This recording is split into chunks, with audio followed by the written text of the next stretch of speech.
할렐루야. 오늘 주일 예배 자리에 나오신 여러분들을 진심으로 환영하고 축복합니다. 저희 꽃들도 함께 부르시면서 찬양 시작하도록 하겠습니다.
저희 다음 찬양 다 같이 일어나셔서 큰 소리로 박수 치면서 찬양했으면 좋겠습니다.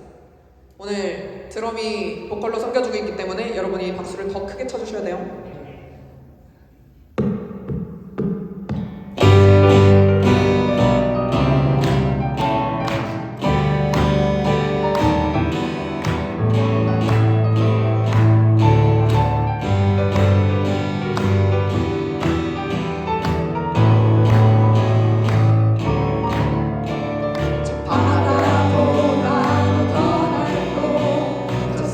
하늘보다 더 높은 주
주의 얼굴을 항상 배우니 더욱 친근합니다. 내가 내일 십자가 앞에 더 가까이 가오니 그새 주의 흘린 보는 빛소 나를 정죄하소서. 우리 구주의 넓은 사랑을 증명할 자 없으며 주가 주시는 참된 기쁨도 헤아릴 수 없도다. 내가 내일 십자가 앞에 더 가까이 가오니 그새 주의 흘린 보면 비로소 나를 정죄하소서.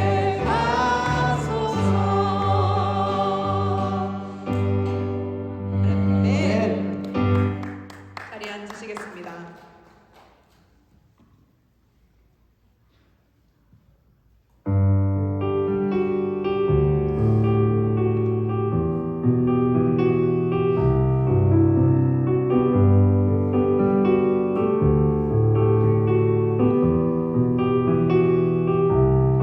온 땅에 주님 되신 주님이 내 이름 아시며 사랑만 돌보네. 어둠을 밝히시는 새벽별 방황하는 내맘 주의 길 비추시네. 나로 인함이 아닌 주가 행하신 일로 나의 행함이 아닌 오직 주로 인하여 나는 오늘 피었다 지는 이름 없는 꽃과 같네. 바다에 있는 파도 안개와 같지만 주는 나를 붙드시고 부르짖은 들으시며 날 귀하다 하시네. 주님은 나의 죄를 보시고 사랑의 눈으로 날 일으키시네. 바다를 잠잠하게 하시네. 내 영혼의 복부 부욕해 하시네. 나로 인함이 아닌 주가 행하신 일로 나의 행함이 아닌 오직 주로 인하여 나는 오늘 피었다 지는 이름 없는 꽃과 같네. 바다에 있는 파도 안개와 같지만 주는 나를 붙드시고 부르짖음 들으시며 날 귀하다 하시네. 나는 오늘 피었다 지는 이름 없는 꽃과 같네. 바다에 있는 파도 안개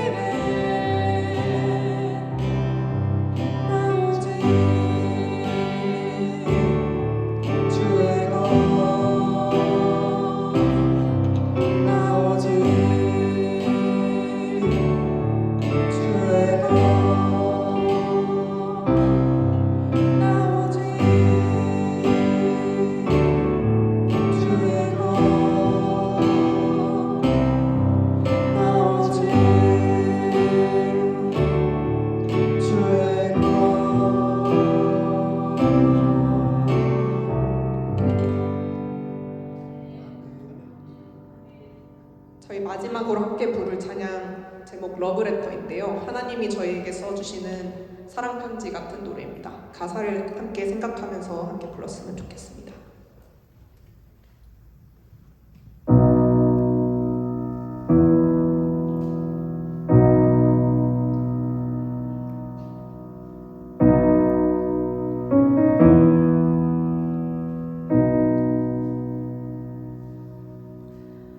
잊지 마라 내가 널 사랑한다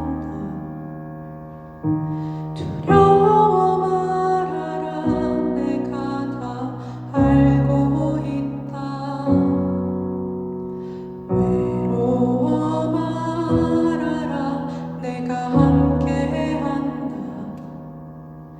너의 생각보다 그보다 널 사랑한다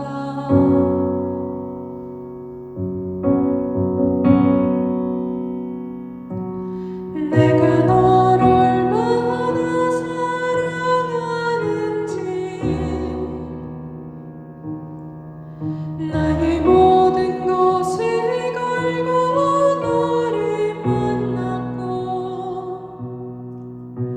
너의 모든 순간을 너의 모든 맘을 가장 먼저 함께 할 거야 내가 널 얼마나 기다리는지 나의 모든 것을 걸고 너를 얻었고 너의 작은 신음도 작은 웃음에도 가장 먼저 널 찾을 거야 내 사랑아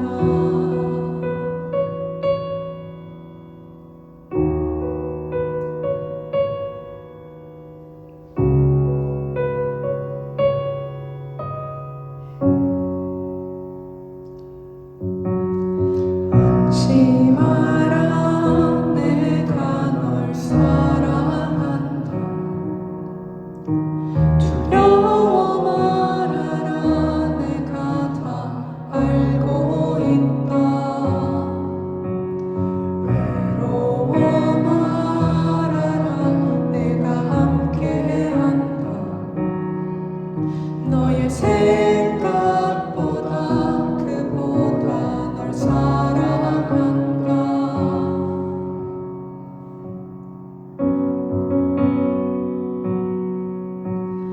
내가 널 얼마나 사랑하는지 나의 모든 것을 걸고 너를 만나고 너의 모든 순간을 너의 모든 맘을 가장 먼저 함께 할 거야 내가 널 얼마나 기다리는지 나의 모든 것을 걸고 너를 얻었고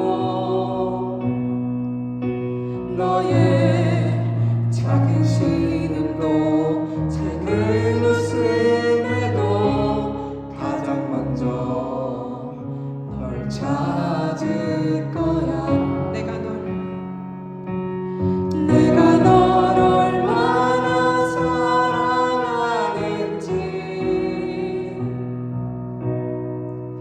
나의 모든 것을 걸고 너를 만났고 너의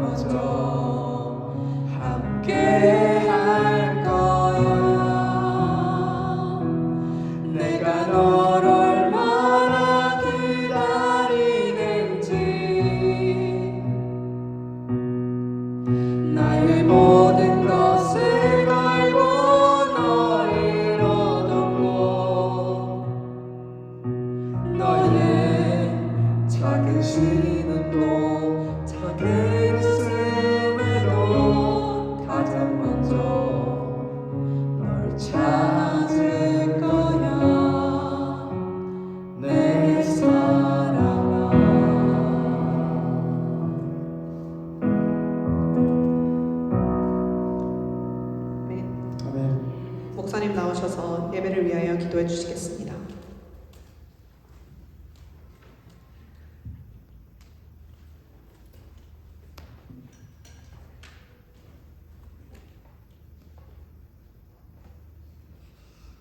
우리 주님이 우리를 얼마나 사랑하시는지 이 가사에 담긴 내용을 보면서 우리가 마음의 깨달음을 얻습니다. 주님 사랑 감사합니다. 그 주님의 은혜 감사합니다. 감사하며 우리가 예배드리기 위해 나왔습니다. 우리 예배를 받아주시고 은혜로 인도하여 주시옵소서. 우리 함께 예배를 위하여 기도하겠습니다. 지난 한 주간에 우리의 삶을 돌아보며 하나님 앞에서 부족했던 것, 연약했던 것, 범죄했었던 것이 있었다고 한다면 용서를 구하는 회개의 기도를 하나님 앞에 올려드리겠습니다. 그럼에도 불구하고 한결같이 우리를 사랑하시는 주님 앞에 감사와 찬송과 영광을 올려드리는 믿음의 고백하겠습니다. 마지막으로 오늘 우리에게 주실 말씀 새기며 우리가 잘 순종하여 하나님의 거룩한 백성 예수님의 온전한 제자가 되는 우리가 되도록 하나님 역사해 주시옵소서. 우리 함께 이 기도 좀 품고 통성으로 기도하겠습니다. 하나님 아버지, 우리가 예배드리기 위하여 주님 앞에 나왔습니다. 우리의 드리는 예배를 받아주시고 온전히 삼위일체하는 성부 하나님, 성령 하나님, 성자 예수님, 성령 하나님께 우리가 집중하며 은혜를 사모하며 드리는 예배가 되도록 주님께서 도우시고 역사하여 주시옵소서. 아버지 하나님, 지난 한 주간 우리 삶을 돌아보며 회개의 기도를 올려드립니다. 하나님께서 부족했던 것, 연약했던 것 하나님 다 용서하여 주시고 하나님의 거룩하신 은혜의 뜻을 따라 살아가는 저희가 될 수 있도록 주님께서 도우시고 역사하여 주시옵소서. 그럼에도 불구하고 한결같이 저희를 사랑하셔서 은혜로 이끄시는 하나님 앞에 늘 감사와 찬송과 영광을 올려드리는 믿음의 삶을 살아가는 저희가 되도록 주님 역사하여 주시옵소서. 오늘 우리에게 주신 말씀을 새기고 그 말씀에 순종하여 하나님의 거룩한 백성 예수님의 온전한 제자로 성숙되어 살아가는 저의 삶이 될 수 있도록 주님께서 도우시고 역사하여 주시옵소서. 은혜로 주님 저희를 붙들어 주시고 역사하여 주시옵소서. 모두께서 주님께 드립니다.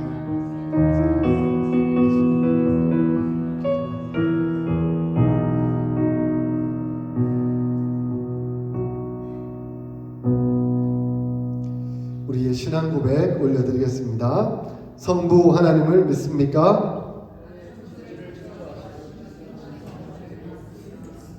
성자 하나님을 믿습니까?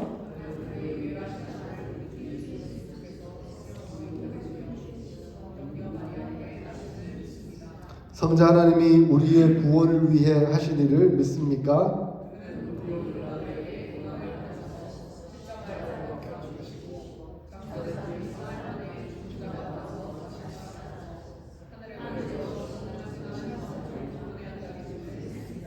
성자 하나님이 어떻게 오실 것을 믿습니까?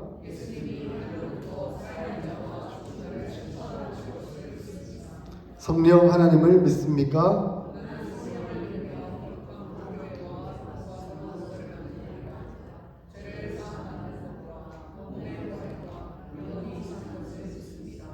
아멘. 찬송가 2장 찬송하겠습니다.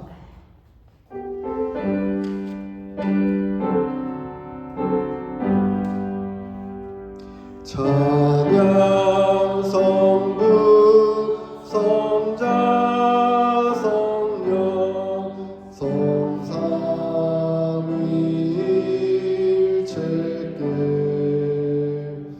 영원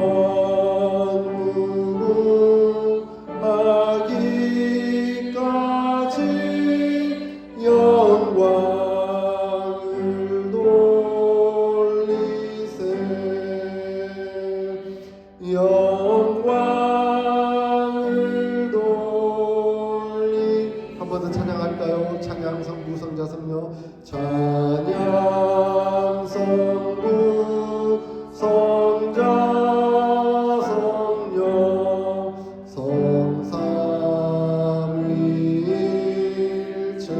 성삼위일체께 영원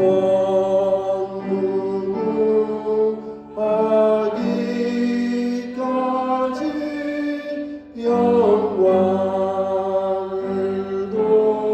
돌리세.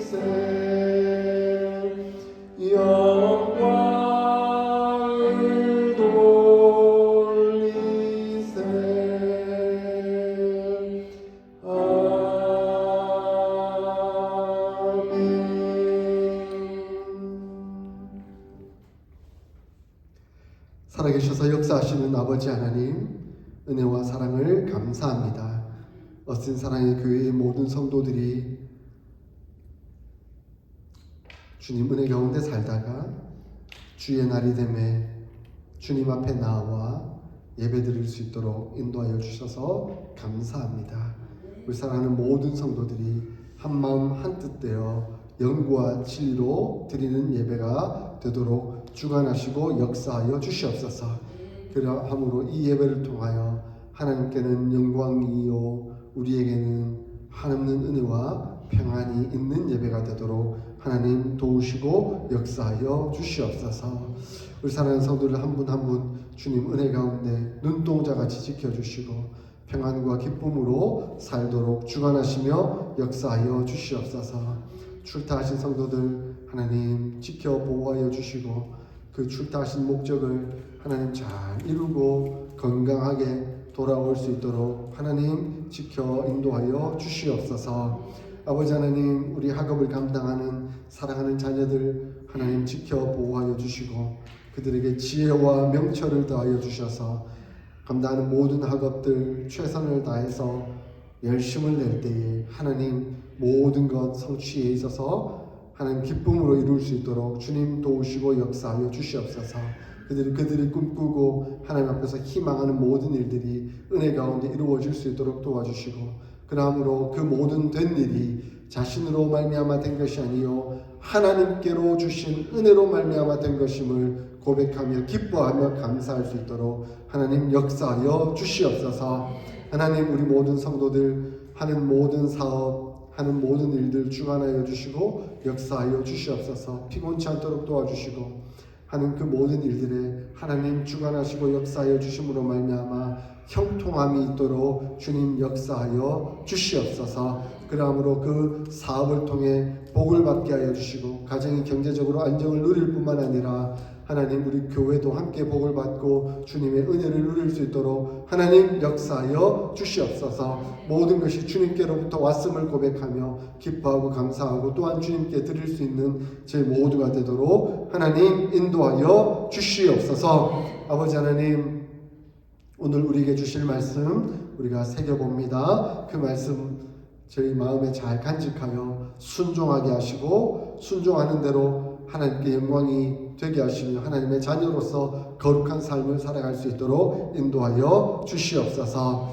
하나님께서 이 시간을 온전히 주관하여 주시고 붙들어 주시며 역사하여 주시는 줄 믿고 감사하며 예수님의 이름으로 기도드립니다. 아멘.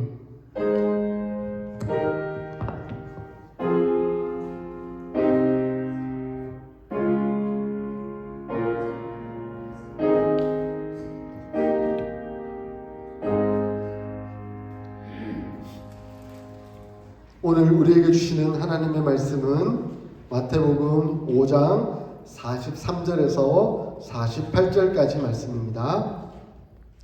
혹시 성경책이 없으신 분들은 주보 펴보시면 제일 오른쪽에 본문 말씀 성경 본문 43절부터 48절까지 나와 있습니다. 본문을 확인하시면 되겠습니다. 교독하겠습니다.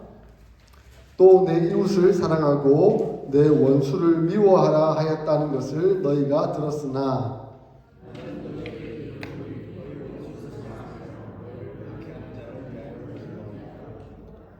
이같이 한즉 하늘에 계신 너희 아버지의 아들이 되리니 이는 하나님이 그 해를 악인과 선인에게 비추시며 비를 의로운 자와 불의한 자에게 내려주심이라.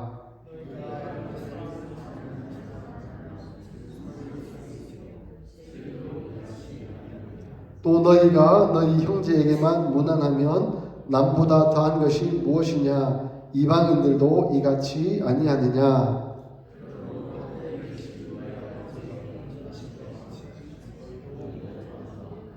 아멘. 하나님께서 우리에게 말씀하셨습니다. 하나님을 사랑하고 내 이웃을 또한 사랑하라. 아멘. 하나님 사랑하시죠? 이웃도 사랑하세요? 예, 여기까지는 좋습니다. 하나님을 사랑하고 이웃을 사랑한다는 것 충분히 이해하고 당연합니다. 우리가 동의가 됩니다. 그런데 예수님은 한 가지 더 말씀하세요. 원수도 사랑하라 라고 말씀하고 있습니다. 하나님 사랑합니다. 아멘. 이웃을 사랑합니다. 아멘. 원수도 사랑합니다.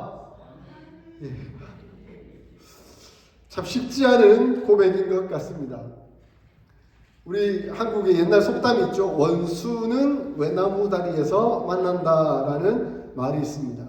원수는 피할래야 피할 수가 없습니다. 언젠가는 만나게 되어 있습니다. 그런데 그 원수를 어디서 만난다고요?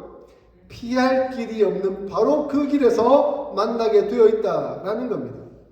원수는 어디 저 멀리 있지 않습니다. 원수가 뭐 지금 뉴욕에 어떤 사는 사람이 내 원수가 아니에요. 저 시카고에 사는 어떤 사람이 내 원수가 아니에요. 한국에 살고 있는 어떤 사람이 내 원수가 아니에요. 누가 원수입니까? 가까이에 있는 사람이 원수예요. 늘 대화하고 부딪히고 삶을 함께 살아가는 사람들이 원수가 될 수 있다는 거죠.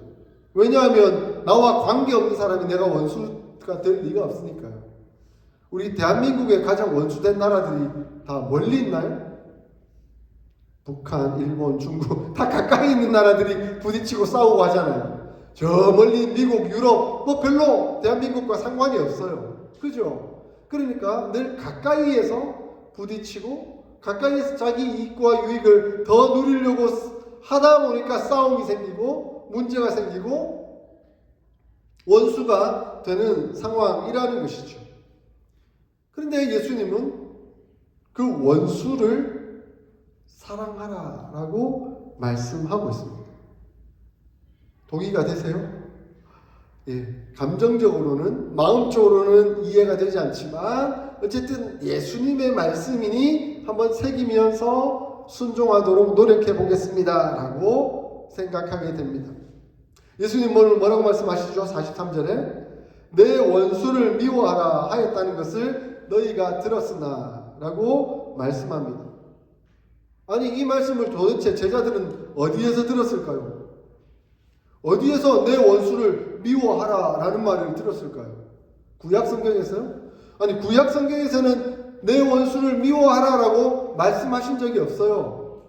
이렇게 말씀하신 적이 있죠. 여호와께서 그들을 내게 넘겨 내게 치게 하리니 그때 너희는 그들을 진멸할 것이라. 그들과 어떤 언약도 하지 말고 그들을 불쌍히 여기지도 말라라고 하시는 말씀이 있습니다. 이스라엘 백성들이 출애굽하여 가나안 땅에 들어갈 때 그 가나안 백성들이 땅을 내어주지 않고 하나님 나라를 건설하는 것을 동의하지 않고 자기의 문화와 자기의 관습과 악행을 우상 숭배를 그대로 행해 나가는 그것에 대해서는 명확하게 너희들이 선을 긋고 그들과 동화되어서는 안 되고 그들을 불쌍히 여겨서도 안 되며 그들과 함께 해서도 안 된다라고 말씀하고 있습니다. 하나님 나라를 이루는 데 있어서 그리고 하나님만을 섬기는 데 있어서 결코 타협하지 말라라고 말씀하고 있는 그것은 하나님의 측면이죠. 그런데 어떤 사람들은 이 말씀을 이렇게 받아들이는 거예요. 원수를 미워하라. 아니 하나님께 대적하는 것이니 나를 대적하는 것이 있고 그리고 나를 대적하는 곳은 원수니 내가 불쌍히 여겨서도 안 되겠다 한 그런 생각을 하고 있다는 것이죠. 자기 마음대로 해석하는 겁니다. 하나님이 결코 불쌍히 여기지 말라는 것은 우상을 숭배하고 죄악된 문화를 만들어가며 자기 마음대로 살아가는 그 사람들을 불쌍하게 여기지 말라라고 했는데 자기와 관계가 안 좋다고 자기를 좀 힘들게 한다라고 자기를 좀 어렵게 한다고 부딪힌다고 해서 그 사람 불쌍히 여겨서도 안 된다 하면서 부딪히며 싸우고 내가 이겨야 될 것으로 생각하고 있다는 것입니다. 자기 마음대로 해석하는 거예요. 하나님의 말씀은 그런 의도가 아닌데 그래서 예수님은 원수를 미워해도 된다, 원수를 위하라, 이 말은 하나님의 말씀이 아니다. 너희가 그렇게 들었으나 올바로 바르게 나아오라 라고 예수님은 다시 말씀하고 있습니다. 그래서 예수님 뭐라고 말씀하시죠? 44절에 너희 원수를 사랑하며 너희를 박해하는 자를 위하여 기도하라 라고 말씀하고 있습니다. 원수를 미워해도 된다라고 들었지만 그게 아니다. 원수를 사랑해야 된다. 혹 원수가 사랑되지 않으면 그를 위하여 기도해라. 참 감정적으로 쉽지 않죠. 답답하고 힘들죠. 근데 치유받고 싶잖아요. 그죠? 그런데 예수님은 그를 위하여 기도하라 라고 말씀하고 있습니다. 사실 이 말씀은 유대인들에게 굉장히 큰 충격으로 다가왔을 거예요. 유대인들은 자신들만이 하나님의 백성이라고 생각했거든요. 자신들만이 하나님의 자녀라고, 선택된 민족이라고 생각했습니다. 그래서 유대인이 아닌 이방인들을 죄인으로 취급했고 무려 개로 취급하며 살았습니다. 그렇게 죄인된 개 같은 그런 민족들을 사랑하라라고? 그것은 도무지 용납되지 않는 그런 내용. 그래서 예수님이 하신 이 말씀은 마치 자기들의 사상에, 자기들의 사고에, 자신들의 그 체계에 폭탄을 던지는 것과 같은 그런 상황이었던 거죠. 원수는 쥐어받고 물리치고 이겨내야 되는 건데 지금 사랑하라라고, 오히려 그들 위해서 기도하라라고. 이게 이해가 됩니까? 그러니 마치 총알을 맞은 것처럼, 폭탄을 맞은 것처럼 하는 그런 생각이 들었다는 겁니다. 그러면서 예수님은 진정한 하나님의 백성, 하나님의 아들들이 누구냐? 45절 뭐라고 말씀하고 있죠? 45절 한번 보십시오. 45절에 이같이 한즉 하늘에 계신 너희 아버지의 아들이 되리니라라고 말씀하고 있습니다.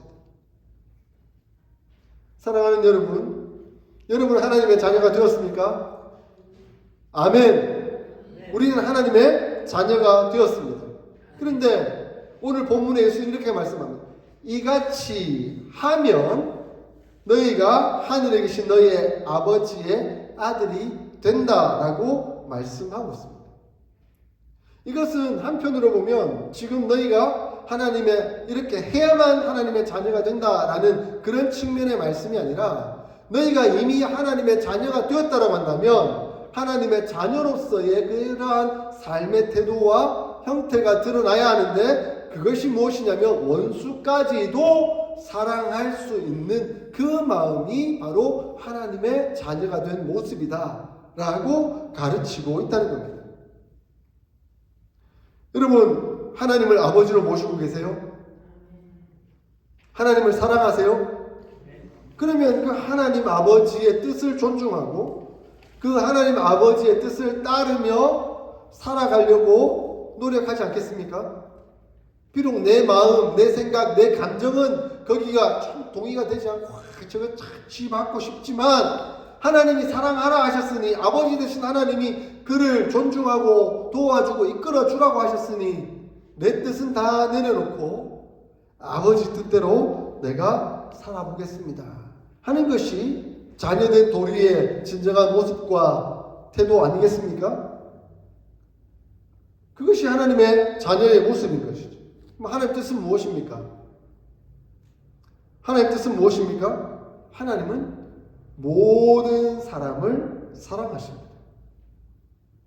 아직 살아있을 때에 여러분 생에 기회가 있을 때에 하나님은 그 영혼들이 하나님을 믿고 예수님을 믿고 구원을 받아서 천국 백성이 되기를 하나님은 원하고 계세요.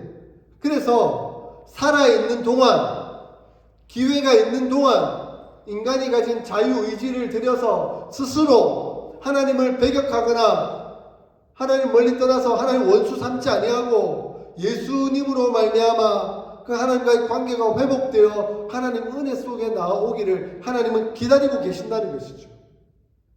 그래서 디모데전서 2장 4절에 이렇게 말씀합니다. 하나님은 모든 사람이 구원을 받으며 진리를 아는 데에 이르기를 원하시느니라. 하나님은 모든 사람이 구원받기를 원하세요. 그래서 하나님은 세상의 모든 사람들을 기다리고 계세요.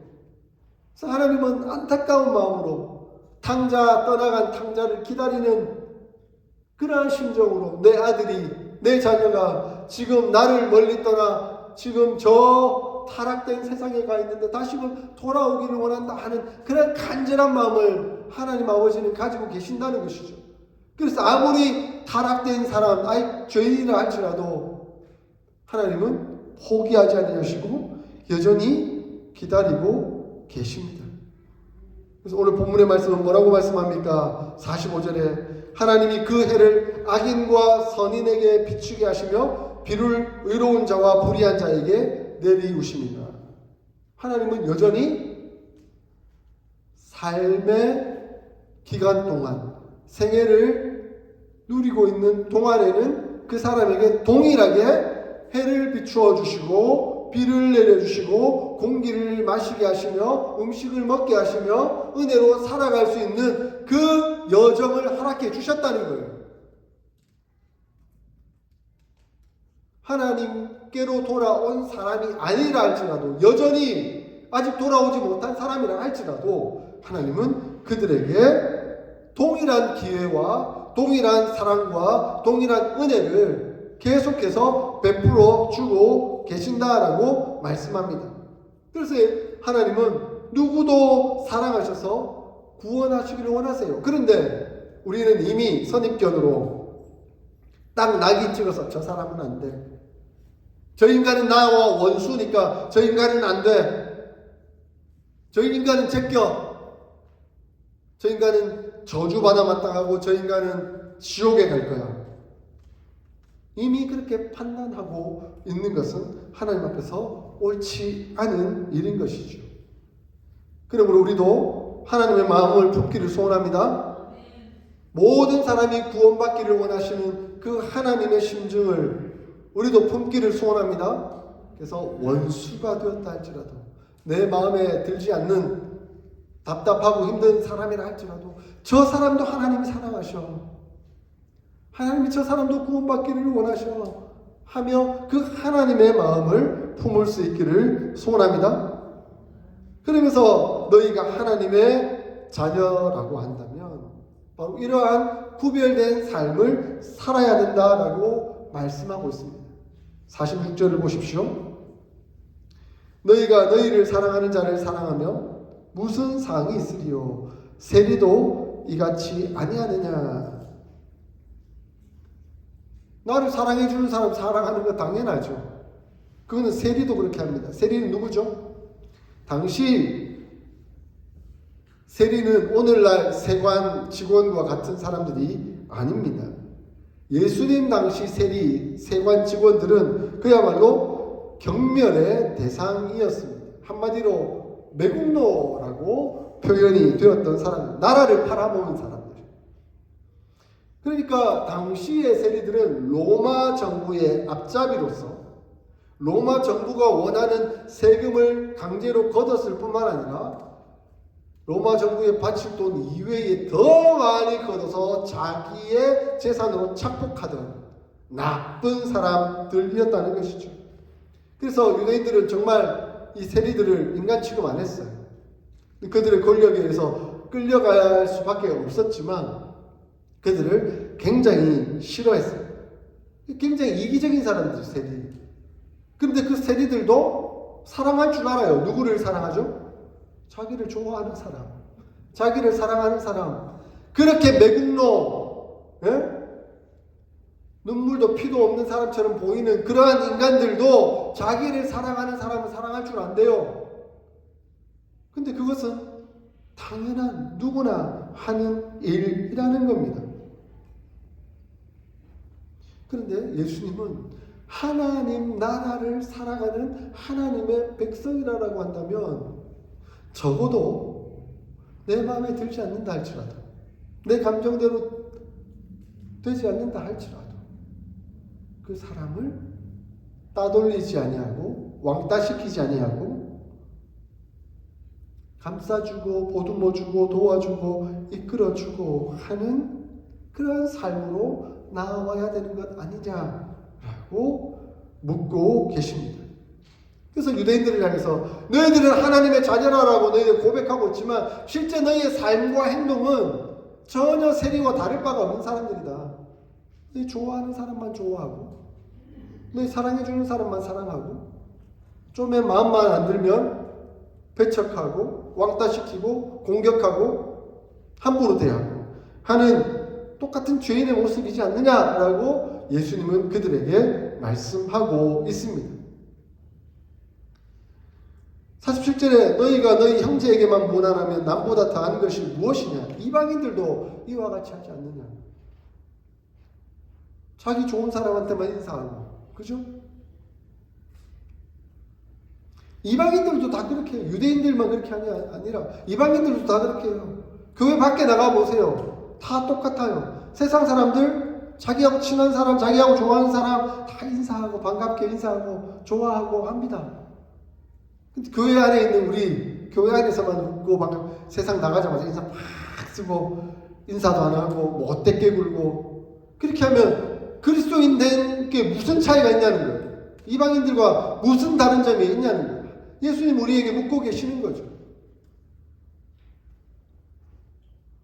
너희가 세상을 살아가면서 이방인들과 다를 것이 없이 세상의 방식과 다를 것이 없이 똑같이 살아가고 있느냐? 너희들은 이방인들과 나을 것이 하나도 없다. 그러고도 하나님의 자녀라고 말할 수가 있겠느냐라고 예수님은 묻고 계십니다. 그래서 오늘날 많은 세상 사람들이 교회 다니는 사람들 보고 너희들은 고백론적 유신론자이지만 행위론적 무신론자가 아니냐? 예, 무슨 말인지 이해가 되시죠? 입으로는 하나님 있다, 하나님 믿는다, 하나님 따라 살아간다 라고 그렇게 말을 하는데 행동을 보니까 하나님 없는 것 같아. 네 행동을 보니까 하나님 안 믿는 것 같아. 하나님 앞에서 살아가고 있는 거 아닌 것 같아 라고 말하고 있다는 거예요. 혹시 우리가 오늘 찬양하고 말씀 듣고 예배드리고 하나님 살아계십니다, 하나님 믿습니다, 성령 하나님 내 안에 계심을 인정합니다 라고 고백하고 있지만 실제 우리의 삶의 행동 속에서는 세상 사람들과 전혀 다를 바가 없는 그런 행동으로 살아가고 있지는 않은지 이 예수님의 말씀 앞에 우리는 바로 서야 하겠습니다. 그래서 한결같은 우리의 삶의 태도는 무엇이어야 합니까? 사랑이어야 하는 거죠. 따뜻함이어야 하는 거죠. 그래서 예수님 마지막으로 48절에 이렇게 말씀합니다. 그러므로 하늘에 계신 너희 아버지의 온전하심과 같이 너희도 온전하라. 세상에 온전한 사람 있습니까? 세상에 온전한 사람 아무도 없습니다. 모든 사람이 죄를 범하였음에 하나님의 영광에 이르지 못하더니라고 말씀한 모든 사람은 죄인이에요.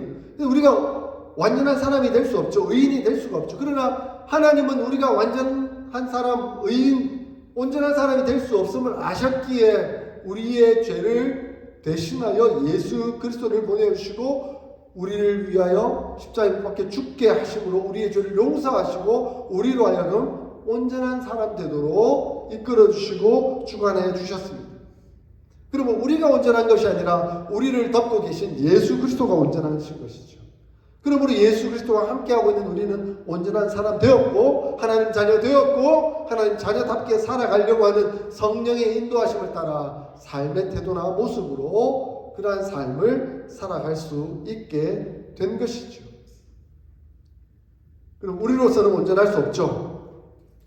우리로서는 결코 온전할 수 없습니다. 그런데 성령 하나님이 우리 안에 계심을 믿고 그 성령 하나님이 인도하시는 것을 따라 순종하며 살아갈 때에 우리는 온전한 삶을 살아갈 수 있습니다. 우리가 이것을 거룩해져가는 과정, 곧 성화라고 표현해 볼 수 있는 것입니다. 그럼 우리는 더욱더 계속해서 거룩해져가는 성화를 이루어 갈 수 있습니다.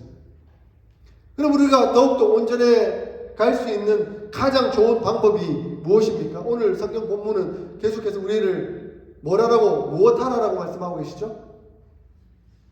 사랑하라. 원수도 사랑하라. 사랑이 온전하여지는 비결이다라고 말씀하고 있습니다.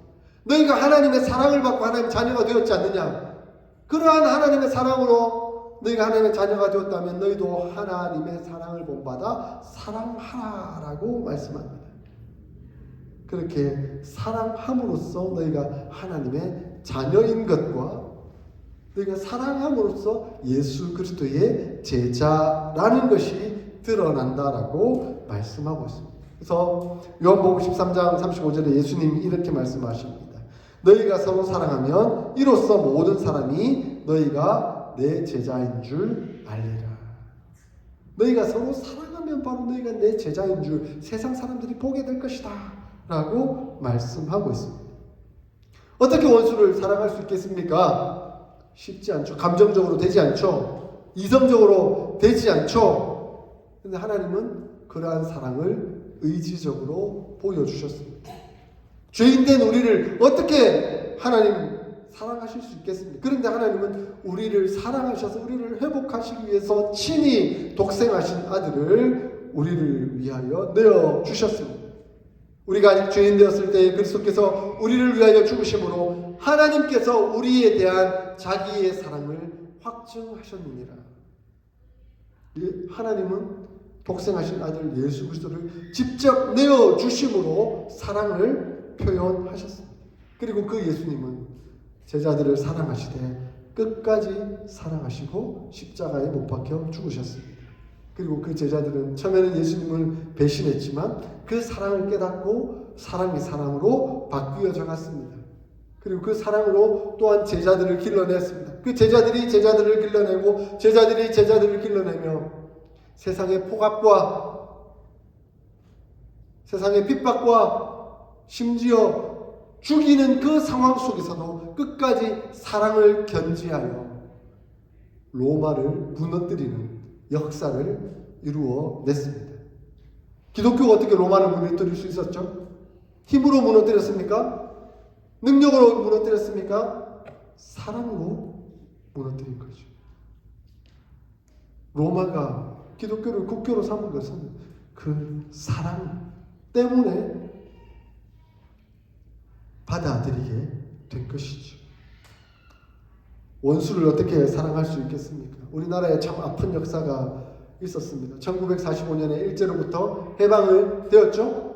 1950년에 6.25 전쟁이 벌어집니다. 남북 간에 나뉘어지는데 그 6.25 전쟁 전에 1948년에 여수 순천에서 반란 사건이 일어났어요.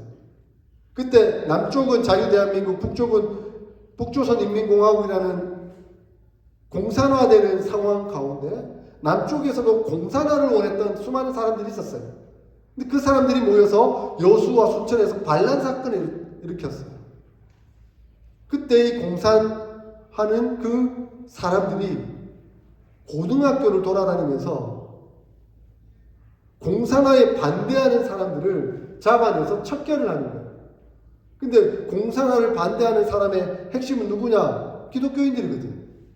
왜냐하면 공산국가는 신을 인정하지 않잖아요. 유물론적 상관이잖아요. 그러니까 기독교인들은 공산화를 반대한다 해서 기독교인들을 잡아내서 죽이는 거예요. 근데 그 순천고등학교에 손양원 목사님의 아들 동인이와 동신이가 있었는데 그 어떤 친구가 쟤들이 기독교인이에요. 쟤들이 목사님 아들들이에요. 라고 밀고를 했어요. 그래서 공산 당원들이 그 손양원 목사님의 아들인 동인이와 동신이를 끌어내다가 너 예수 믿냐? 너 예수 믿는다고 고백하면 죽일 거다. 그 두 아들은 그 자리에서 난 예수 믿습니다. 라고 인정하고 총을 맞고 순교를 당한 거죠.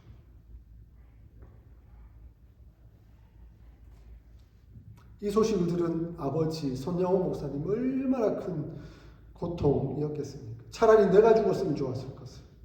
차라리 내가 죽는 것이 낫겠다 싶을 정도로 비극적인 상황이었던 것이죠. 그래서 나중에 이 여순 반란 사건을 진압하고 정리가 됐는데 나중에 이제 조사가 들어간 거죠. 그 두 아들이 어떻게 죽게 되었는가. 그랬더니 그 동네에 살고 있던 친구가 안재선이라는 친구가 손영호 목사님 두 아들이 목사님의 아들입니다. 기독교인입니다라고 밀고를 했던 거예요. 그리고 그 안재선 잡혀가지고 감옥에 갔죠. 손영호 목사님 어떻게 했으면 좋았을까요? 그 안재선 내 아들을 밀고 하여 죽인 놈.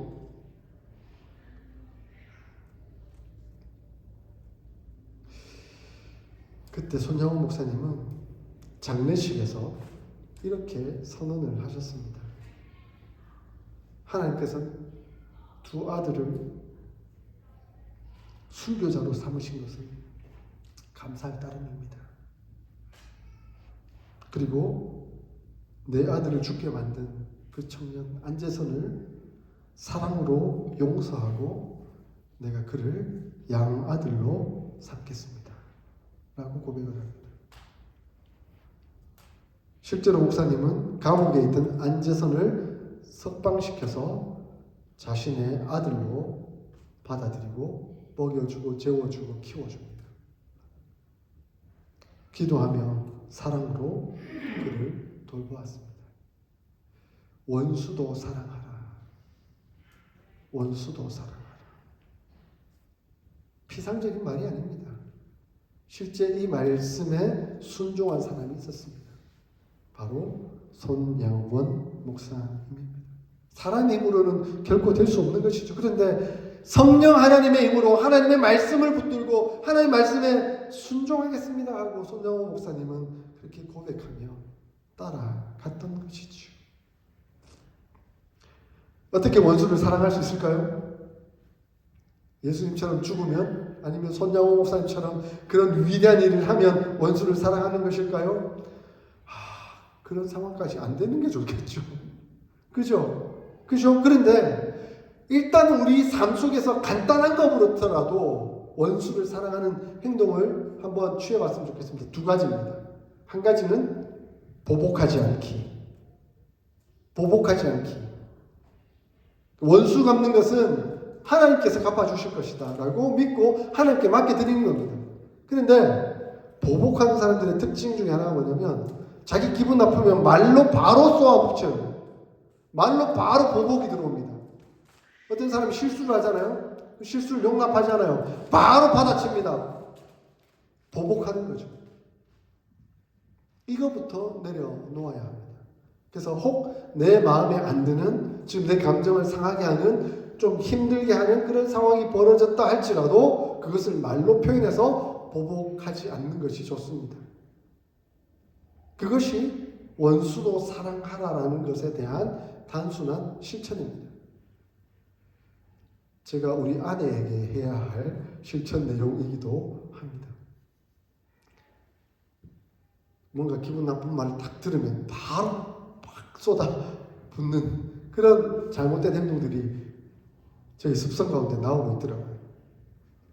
이 말씀을 새기고 순종해야 합니다. 그리고 그러한 상황이 생기면 바로 기도의 자리로 나아가는 겁니다. 하나님, 제가 감정적으로 욱하고 올라와서 제가 입으로 뭔가 빡 복수하고 싶은데 하나님 참게 해 주십시오. 하나님 살려주십시오. 하나님 도와주십시오. 오늘 예수님이 뭐라고 말씀하고 계시죠? 너를 핍박하는 자를 위하여 기도하라. 하나님, 핍박이 들어왔는데 내가 복수하지 않고 기도의 자리로 나옵니다. 하나님 도와주십시오. 그렇게 기도하면 하나님 도와주십니다. 하나님 마음을 움직여 주십니다. 하나님 사랑으로 채워주십니다. 그리고 하나님 치유해 주실 것입니다. 사랑하는 성도 여러분, 저와 여러분은 하나님 나라를 살아가고 있는 하나님의 백성입니다. 그리고 예수님의 제자입니다. 악인에 대해서 어떻게 대처해야 되는지 지난주에 말씀 나눴잖아요. 오리를 가져가든 심리를 가질 수 있는 마음. 그래서 우리 청년들 지난주에 막 차도 태워주고 이것도 못 해주겠나? 오리를 가면 십리를 가주는데 이렇게 순종했다는 얘기를 제가 들었습니다. 감사합니다. 근데 이제는 원수도 사랑하라는 말씀에 대해서 조금 더 순종해 볼 수 있기를 원합니다.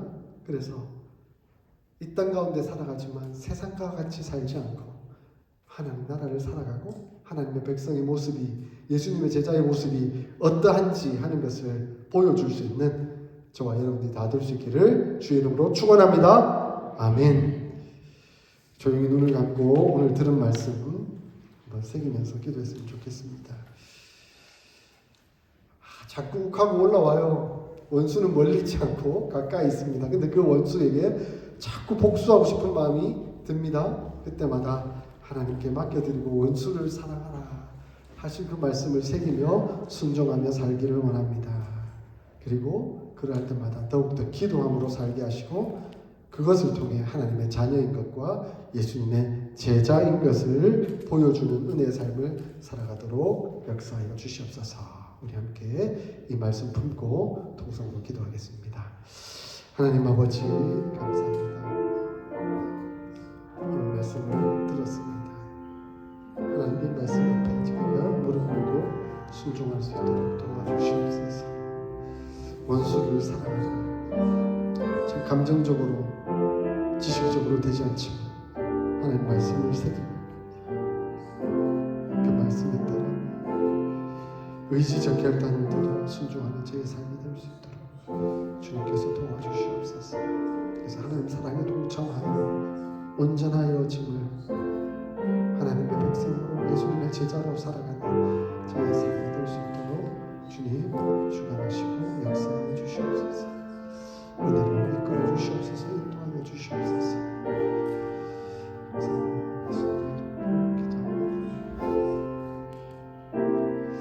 찬송가 299장 부르면서 결단하는 고백 올려드리겠습니다.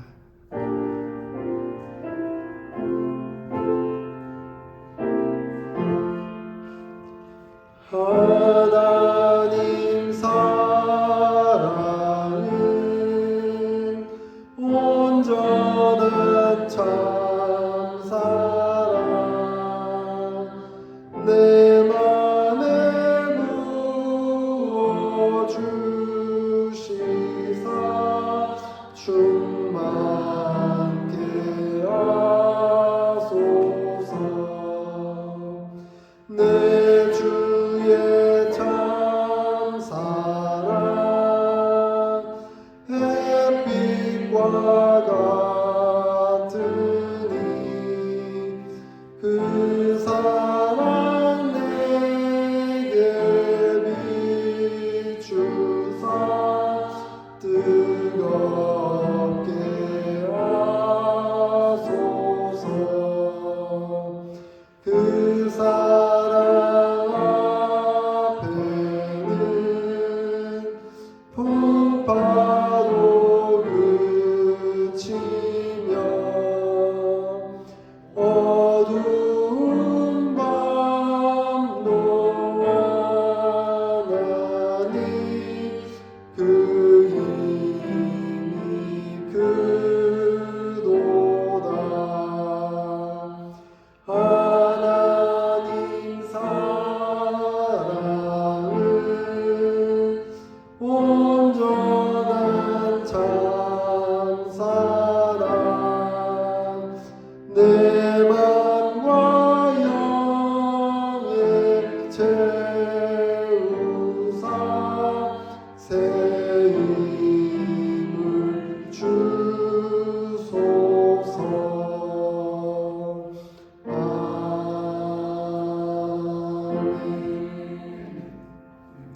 하나님 아버지, 우리가 원수도 사랑할 수 있는 하나님의 자녀로서 예수님의 제자로서 살아가도록 힘을 불어넣어 주시옵소서. 성령 하나님 이끌어 주시옵소서. 사랑하는 성도들이 드린 헌금을 받아주시고 이 헌금이 하나님 나라에 기쁘게 사용되도록 주님 주관하여 주시옵소서.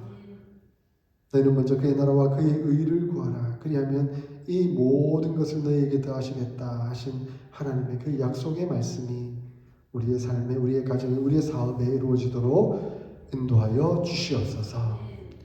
지금은 우리 주 예수 그리스도의 그 크신 은혜와 하나님 우리 아버지의 무한하신 사랑과 성령 하나님의 교통하심의 역사가 원수도 사랑하라 하신 예수님의 말씀을 듣고 순종하여 보복하지 않고 기도함으로 나아가기를 소원하는 모든 성도들 머리 위에 영원토록 함께 있을지어다. 아멘.